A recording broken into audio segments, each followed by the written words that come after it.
Selamat datang kembali. Kali ini kita mau coba bedah buku I Will Teach You to Be Rich. Isinya tuh padat banget ya soal tips praktis ngelola uang. Tapi tenang aja, misi kita kali ini sederhana kok. Kita mau bantu Anda memahami langkah-langkah kunci buat mulai atur keuangan pribadi. Gitu, tanpa perlu pusing mikirin detail yang ya kadang bikin mumet. Kita fokus ke aksi nyata aja. Banyak banget kan yang mikir, wah ngatur uang itu ribet, perlu jadi ahli dulu. Padahal menurut buku ini nih, kuncinya tuh mirip diet. Oh, menarik tuh perbandingannya. Mirip diet gimana? Iya, jadi mulai dari yang kecil-kecil dulu, terus fokus ke hal yang paling ngasih dampak, dan yang penting bikin otomatis prosesnya. Udah, lupakan deh perdebatan soal hemat kopi atau apa. Kita lihat gambaran besarnya aja. Nah, nyambung soal keribetan tadi. Salah satu poin penting di buku ini soal kelumpuhan informasi. Pernah dengar kan? Contohnya menarik nih. Ada studi. Katanya semakin banyak pilihan reksadana di program pensiun kantor, malah makin dikit karyawan yang ikutan. Loh, kok bisa gitu? Aneh ya? Iya, karena bingung milihnya. Jadi intinya tuh, Anda nggak perlu jadi pakar keuangan dulu buat mulai. Cukup fokus aja ke katakanlah 2 atau 3 kemenangan besar. Jangan sampai tersesat di detail kecil terus nggak mulai-mulai. Oke, masuk akal. Nah, ngomongin langkah awal, kartu kredit ini sering jadi momok ya. Nah, itu dia. Padahal bisa jadi alat bantu loh. Iya, buku ini nunjukin cara membalikan keadaan. Jadi dari potensi utang, malah jadi alat bantu finansial. Ada 6 aturan mainnya nih. Pertama, yang paling penting, bayar tagihan selalu tepat waktu. Ini ngaruh banget ke skor kredit. Betul, 35% sendiri katanya. Nah kan? Kedua, hindari biaya tahunan. Kalau bisa dinego aja. Atau ya ganti kartu. Telepon aja customer service-nya ya. Iya. Ketiga juga gitu. Minta bunga atau APR yang lebih rendah. Telepon singkat gitu sering berhasil loh. Patut dicoba tuh. Terus keempat, kartu kredit lama jangan ditutup gitu aja. Simpan buat sejarah kredit. Tapi ya pakai sesekali biar tetap aktif. Oke, biar historinya panjang ya. Kelima, nah ini penting. Minta naik limit hanya kalau Anda memang nggak punya utang kartu kredit ya. Ini buat naikin rasio penggunaan kredit. Supaya kelihatan nggak ngos-ngosan pakainya ya. Betul. Terakhir, keenam, manfaatin rewards-nya. Poin, miles, diskon, garansi tambahan, asuransi perjalanan. Jangan anggap remeh deh. Sip. Oke, kartu kredit udah dijinakkan nih ceritanya. Tapi kan sekedar nggak punya utang buruk belum bikin kaya ya. Nah, iya juga. Terus gimana? Langkah besar berikutnya ya jelas, investasi. Ini mesin utama buat jadi kaya, tapi ya jangka panjang. Kalau Anda masih muda nih, terus pasar saham lagi turun, wah itu justru bagus. Anggap aja lagi diskon besar-besaran. Oh gitu ya cara mikirnya, jangan panik malah ya. Jangan, justru kesempatan. Nah, ada semacam tangga keuangan pribadi yang disarankan buku ini. Pertama, cek dulu, kantor Anda nawarin program pensiun yang ada matching contribution nggak? Yang kantor ikut nabung juga buat kita. Iya, yang kalau kita nabung sekian, kantor nambahin sekian persen itu kan? Betul. Kalau ada, ambil 100%. Itu kayak dapat uang gratis. Sayang banget kalau dilewatkan. Oke, catat itu nomor 1. Kedua, beresin dulu utang yang bunganya tinggi.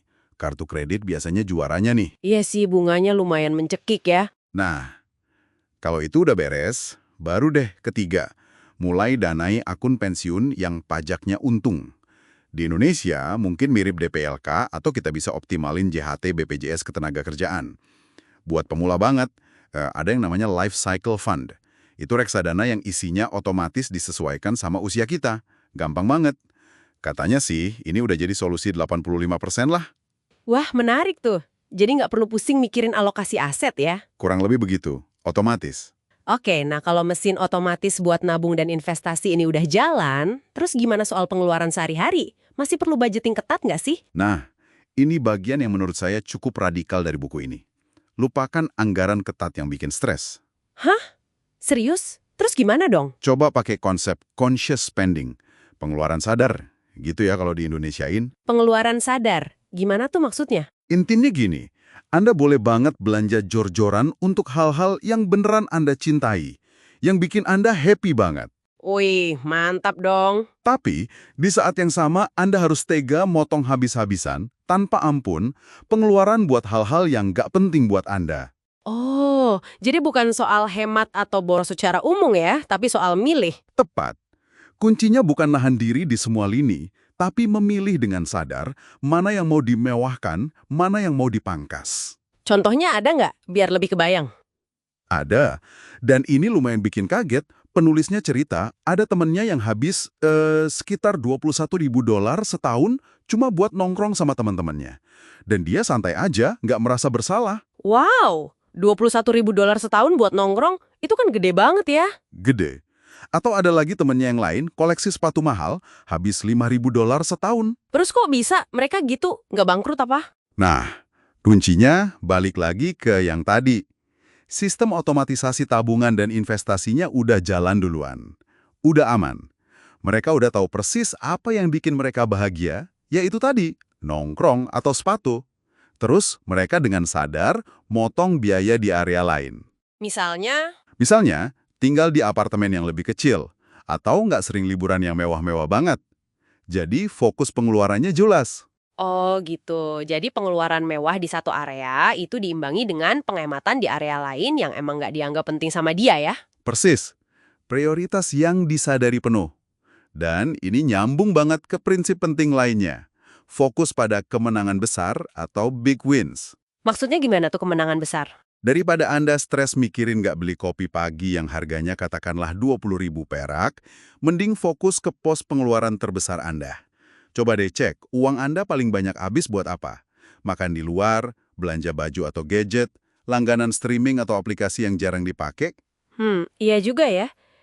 Kadang yang kecil-kecil itu kalau dijumlah ya banyak, tapi effort buat nguranginnya gede juga. Betul. Nah, kalau Anda bisa optimalin satu atau dua area pengeluaran terbesar itu, dampaknya ke keuangan Anda bakal jauh lebih signifikan dan lebih gampang dipertahankan. Oke. Ada saran alokasinya nggak kira-kira? Ada.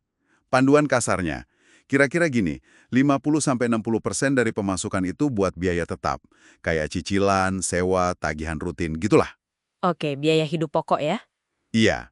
Terus 10% itu wajib buat investasi jangka panjang, yang tadi tuh, yang otomatis. Sip, 10% investasi. Lalu, sekitar 5-10% buat tujuan tabungan spesifik. Misalnya DP rumah, dana darurat, atau nabung buat liburan impian. Oke, jadi ada tujuan jangka pendek atau menengahnya juga. Nah, sisanya yang sekitar 20-35% itu jadi dana bebas belanja tanpa rasa bersalah. Ya, buat tadi itu, hal-hal yang Anda cintai sesuai conscious spending. Wah, jelas banget ini pembagiannya. Jadi nggak sekedar nabung, tapi juga ada ruang buat menikmati hidup ya? Itu dia intinya. Mengelola uang bukan buat menyiksa diri, tapi buat membangun hidup yang kita inginkan. Oke, jadi kalau dirangkum nih dari obrolan kita, intinya jelas banget ya. Pertama, jangan nunggu jadi ahli baru mulai. Mulai aja sekarang. Betul. Action. Kedua, otomatisasi.